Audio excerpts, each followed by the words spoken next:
March ಮತ್ತು ಏಪ್ರಿಲ್ನಲ್ಲಿ ದ್ವಿತೀಯ ಪಿಯುಸಿ ಮತ್ತು ಎಸ್ಎಲ್ಸಿ ಪರೀಕ್ಷೆ ಬರ್ತಕ್ಕಂಥ ವಿದ್ಯಾರ್ಥಿಗಳಿಗೆ ಶಿಕ್ಷಣ ಇಲಾಖೆ ಸಿಹಿ ಸುದ್ದಿಯನ್ನು ನೀಡಿದೆ.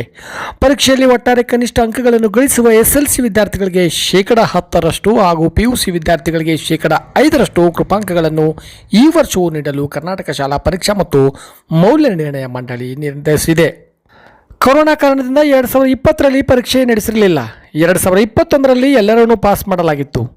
2022ರಲ್ಲಿ 10% ಕೃಪಾಂಕ ನೀಡಲಾಗಿತ್ತು. ಕೊರೋನಾ ಸಮಯದಲ್ಲಿ ಕಲಿಕೆ ಮೇಲೆ ಉಂಟಾಗಿರುವ ಪರಿಣಾಮದಿಂದ ಮಕ್ಕಳು ಇನ್ನೂ ಪೂರ್ಣ ಪ್ರಮಾಣದಲ್ಲಿ ಚೇತರಿಸಿಕೊಳ್ಳದ ಕಾರಣದಿಂದಾಗಿ 2023ರಲ್ಲಿಯೂ ಕೂಡ ಕೃಪಾಂಕ ನೀಡಲು ನಿರ್ಧರಿಸಲಾಗಿದೆ.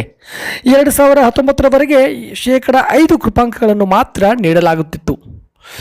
ಎಷ್ಟು ಅಂಕ ಸಿಗಬಹುದು ಕೃಪಾಂಕ ಅಂದರೆ ಎಸ್ಎಲ್ಸಿಯಲ್ಲಿ 6 ವಿಷಯಗಳ ಪೈಕಿ 3 ವಿಷಯಗಳಲ್ಲಿ ಉತ್ತೀರ್ಣರಾಗಿದ್ದರೆ ಉಳಿದ 3 ವಿಷಯಗಳಿಗೆ ಕನಿಷ್ಠ 1ರಿಂದ ಗರಿಷ್ಠ 26 ಅಂಕಗಳವರೆಗೆ ಕೃಪಾಂಕ ದೊರೆಯಲಿದೆ. ಆದರೆ 625 ಅಂಕಗಳಿಗೆ ಕನಿಷ್ಠ 219 ಅಂಕ ಪಡೆಯಲು ಬೇಕಾಗುವ ಅಂಕಗಳನ್ನು ನೀಡಲಾಗುವುದು.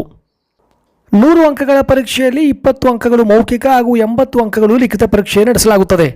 80 ಅಂಕಗಳಿಗೆ ಕನಿಷ್ಠ 28 ಅಂಕಗಳು ಪಡೆದಿರಬೇಕು. ಆದರೆ ಕೆಲವು ವಿದ್ಯಾರ್ಥಿಗಳು ಕೆಲವು ವಿಷಯಗಳಲ್ಲಿ ಹೆಚ್ಚಿನ ಅಂಕಗಳನ್ನು ಪಡೆದು ಕೆಲವು ವಿಷಯಗಳಲ್ಲಿ ಕಡಿಮೆ ಅಂಕಗಳನ್ನು ಪಡೆದಿರುತ್ತಾರೆ. ಇಂತಹ ಮಕ್ಕಳಿಗೆ ಕೃಪಾಂಕ ನೆರವಾಗಲಿದೆ.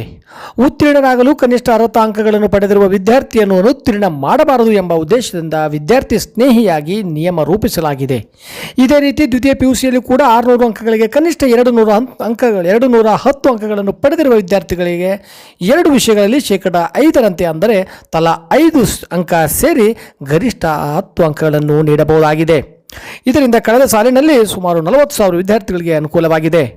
ಉನ್ನತ ಶಿಕ್ಷಣ ಪಡೆಯಲಿ ಎಂಬತಕ್ಕಂಥ ಉದ್ದೇಶದಿಂದ ಈ ಒಂದು ಕ್ರಮವನ್ನು ಕೈಗೊಳ್ಳಲಾಗಿದೆ ಎಂದು ಶಾಲಾ ಪರೀಕ್ಷಾ ಮತ್ತು ಮೌಲ್ಯ ನಿರ್ಣಯ ಮಂಡಳಿ ತಿಳಿಸಿದೆ.